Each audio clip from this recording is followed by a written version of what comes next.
friend asked me, "Hey, how can I learn what you've learned but faster?" And I loved the question. So they wanted to know, like, everything I've learned in 17 years of personal training. They said, how can I learn that in maybe like 2 or 3 years?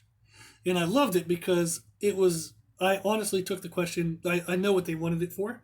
They genuinely wanted to be able to help people faster. So they weren't being a smartass. They actually wanted to know, like, is there a way to learn what you've learned but learn it faster? And what it came down to is I can tell you the general rules fast. So rather than you having to train for 5 to 6 years to just figure out what the common things are, and then spend the rest of the time finding out how to find the exceptions, I can just tell you the common things now. And if you choose to believe me, you get to have the benefit of that right now. So he chose to believe me. So he saved himself maybe 5 or 6 years to understand and learn and identify what the general truths are. Then from there, I couldn't do anything else for him. So everything else had to come down to just time with clients and seeing and meeting different people. So I did save him some time by just saying, here's the truth, learn them and go. And then the go part was learning how to do the exceptions. So if you're a trainer and you say, okay, I want to learn how to be the best trainer I can be as fast as I can be, then take these podcasts and memorize all these general truths as fast as you possibly can, because it will save you years. It took me years upon years upon years to find out that all this stuff was true. So I'm happy for the journey it took me on.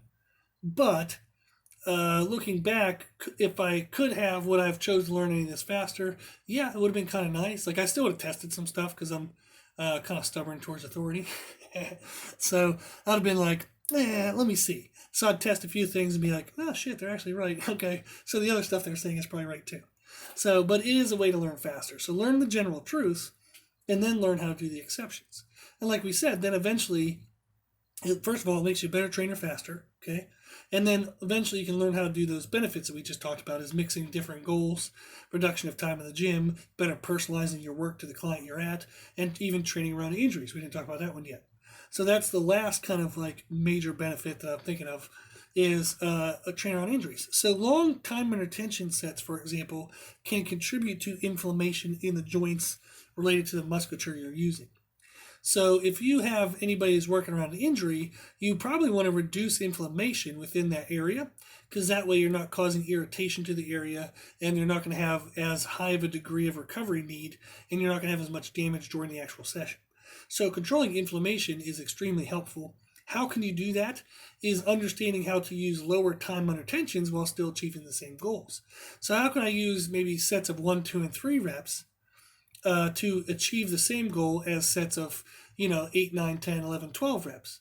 So that's something we've talked about so far, is the 8 to 10 sets of 2 to 3 versus the 3 to 4 sets of 20 to 30 seconds of time under tension. So understanding how to use heavy singles or heavy doubles or triples really helps. You can also learn the exceptions of cutting out the eccentric portion of exercises. So you can actually just do the contraction portion of exercises, and that helps you still work on the nervous system, of like strengthening the nervous system and the nervous system efficiency in the movement. You can also still overload bones and joints for growth. So there's a lot of still benefits to having contractions, but getting rid of eccentrics is a great way to reduce inflammation. So that would be something that would be like a whole different podcast, is learning how to eliminate eccentrics on movements while still having them be productive. So there's a ton of examples of that where you do restoration style movements with like sled work, for example, is you could do like sled rows, get a strap and do like walking. It's almost like barbell bent over row, but on a sled. So you're doing walking rows like with sleds. What that does is you do the contraction, the sled slides towards you, you then walk back into the stretch, then you do the contraction. So you're eliminating the eccentric portion. You can do that with chest presses, with chest flies. You can do it with reverse flies, with rows. You can do it with like pull throughs for the hamstrings and glutes. There's a whole bunch of variations of sled work you can do that allows you to have contractions but not have eccentrics. So that's really good for muscular recovery and muscular usage and activity on athletes, where you're trying to keep them active, keep them mobile, burn calories, do whatever you got to do, keep them healthy and athletic, but reduce inflammation, reduce joint stress, reduce injury stress. So that's one example. Okay, then you have dead stop benches, dead stop squats, whole bunch of odds and ends. You can deadlift to the top and let go of the bar, but please use bumper plates. Don't be the assholes who let go of the deadlift bar at the top with metal plates on. So, but there are a ton of ways to reduce inflammation, but understanding those exceptions, like how can I cut out the eccentric portion of a lift, but still get all the benefit I want from the workout. So that's a weird exception, but that's something you can definitely do. And you learn that stuff over time. So is everything that is presented in the podcast truly like black and white, true or false, this is it, nothing else is true? No, not at all. So what's presented in the podcast are kind of the general truth. So the basic rules that apply for most people, and this is where you should start your journey. That's what the podcasts are representative of. So if you've ever felt that something you were doing was like, you're like, man, this doesn't, like what I'm doing doesn't really kind of fit the rules that he explained, but I still feel like it's true, and or I've seen results of it and it's really seemed to work. Could you be right in what you're doing? Yeah, absolutely. But most likely is probably more of a case by case scenario that it's right. So it might be right for you or for the client that you're applying it to, but it might not be right for everyone else. So you'll quickly find that out that, oh man, I did this, and it worked really well for this client. Let me try it on this person. Oh crap, it didn't work. So why not? And that might be the case of something where, somebody has better technique proficiency, so therefore a technique is going to work better on them, like a training technique is going to work better on them than somebody who doesn't have good technique proficiency. So you'll find variables like that can make one training technique effective for one person but ineffective for another. So really, experimentation is the key. So start with the rules that are presented in the podcast, and if you start with them, you'll know you'll be safe and you'll be effective. Then break from the rules when you want to, experiment and have fun, but always compare back to the rules. So I was talking with a trainer recently, and we had a podcast relatively recently about how your strength level will influence how you can train. So, for example, if I'm a weak person, doing pre-exhaust movements before I do like a heavy bench press is probably not a really good idea. So, in podcast 383, titled How Your Strength Affects How You Should Train. So, that's the one that was saying, like, okay, if I'm a certain level of strength, pre-exhaust is not a good idea. So I don't want to make myself worn out before I do a big lift if I'm already weak at the big lift. Kind of makes sense, right? Well, I had a trainer that was talking with me, and they were saying, like, I don't know, what about this or this or this? And they were giving examples of how they thought pre-exhaust would still work for their weaker clients. So I said, okay, that's fine. Do what you want to do. But here, try this. So I said, try 8 weeks of a program where you include pre-exhaust every other workout for that movement. Okay? Then test your 1 rep max. And then take 8 weeks of a program where instead of using pre-exhaust, you use overload method. Okay? And we've talked about that in the past, where you use bands or variations of exercises that'll actually allow you to overload the weight you would typically use on that movement. And I said, then test your 1 rep max again. So you're going to do 8 weeks of pre-exhaust every other workout, then 8 weeks of overload every other workout. And I know for a fact, because I've seen it a million times over, that they're going to get better results out of that second 8 weeks with a weak client.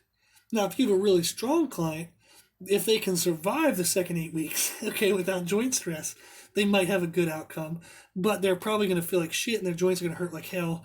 So, like, I've seen people try to get ready for contests, like powerlifting contests, and they lift too heavy too often, and then all of a sudden, a month out before the meet, their knees hurt or their elbows hurt and they can't do the meet. But they just beat the shit out of themselves. They didn't have the right technique for the moment and the strength that they were in. So that's, a bad sign on their trainer for not understanding that, and or a bad sign on their part for kind of not understanding that. Now, like, how do we all learn? I've learned by testing and trial and error myself. So hopefully they make the error once and make some changes rather than keep repeating it over and over again with every client they work with. So if every client you work with, after the powerlifting meets, if like over half of them don't even lift anymore because they're beat up and they say powerlifting is dangerous or powerlifting hurts, you're probably not a very good trainer, okay? So you need to have longevity in mind with your clients. Your clients shouldn't give up lifting after they do a competition with you. So, but that's an example. As I told him, I said, experiment. So start, what the rules, like the basic rules are, what the truths are. If you want to experiment, fine, but test back to the norm. So test back to what we know is true. So for example, if you have a weak client it's more commonly known and understood that using overload methods is a better way to progress them than pre-exhaust methods. So if this person wants to try their method and see if they're right or not, then fine. So try 8 weeks of pre-exhaust, test their max. Then do 8 weeks of overload, test their max. And if you find that you get similar results between each strategy, that's awesome. Then maybe what you think is true, that might be outside of the norm, maybe it is true. Try it with another person. Try it with another person. If you can confirm it for 3 or 4 people in a row, then boom, it's probably pretty good. However, if the results are not similar, okay, then you want to pull that technique out of rotation and stop doing that. Try the technique that did work for another person or two, and if it confirms that it does work, then you'll know that the one that you experimented with was probably not good.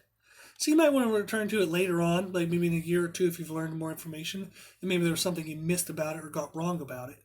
But if you know that it didn't work for person one, stop doing it over and over again, okay? So pull that out of rotation. But that's basically what you're going to do to develop your own training style and to understand what exceptions to rules are applicable and correct for the person you're individually working with. Is you have to learn the rules first. So listen to these podcasts, read books, learn the basics, okay? Then apply them. So not only just learn them as in you can memorize the numbers and spit them back out at somebody, but apply them. Put them to actual client training, okay? And then you'll actually know the rules. There's a difference between being able to recite information versus knowing information. So read it, apply it, then you'll know it. Then you can experiment and have fun, but always test to compare back to the known stuff, okay? So that's how you can kind of develop your own style. And is it true that there are exceptions to rules that are still 100% accurate and they actually are true and they do work? Yes, absolutely. But overwhelmingly, most exceptions to rules are case-by-case specific. So they're only going to work for certain people in certain conditions. They're not going to work for all people in all conditions. So exceptions to rules are case-by-case basis. The rules themselves are good for most people most of the time. Okay. So hopefully that helped answer that and kind of give some ideas over that. Now, are there specific scenarios that I absolutely did not address? So what about, if I have this person who's in this situation, we do this. Sure, I can't do, you could probably sit here and make 100 exceptions to rules. So I can't make a podcast on all of the exceptions to rules. So here's a little caveat. If anybody has an exception to a rule that they feel is true, put it in an email, okay, and send to brutalironjim@gmail.com. What I'll do is I'll collect a couple of them, and then I'll explain in another future podcast why they're true or why they're false. So if you're not sure if your specific exception to the rule is working or not, or if it's right or not, email us, and I'll include it, okay? I'll get you the answer. That'll be fun. So if you guys want to participate in that way, that'd be super cool. So if you have specific cases or scenarios that you're like, well, this is what I do, and it isn't normal, send it to us, and it'll be fun. We can learn and educate all together, and it'll just be kind of a good kind of continuation of this topic. So hopefully this podcast was helpful. Hopefully it gave you some confirmation in how to experiment, and that experimenting is okay once you first understand and know the basic rules. Okay, cool. So hopefully this was helpful, and like I said, always email us if you have continuing questions or anything you want to build on top of this. So if you like this podcast, please share it with family and friends. The more people we help, the happier the world will be. Also, if you like the information, you can find more from us on Instagram, Facebook, and Twitter at Brutal Iron Gym. And if you have any questions, feedback, or suggestions, we'd love to hear from you. The podcast is for you, so we'll know what you want to learn about. And you can tell us at our email at brutalironjim@gmail.com. As always, I hope this was helpful, and thank you for listening.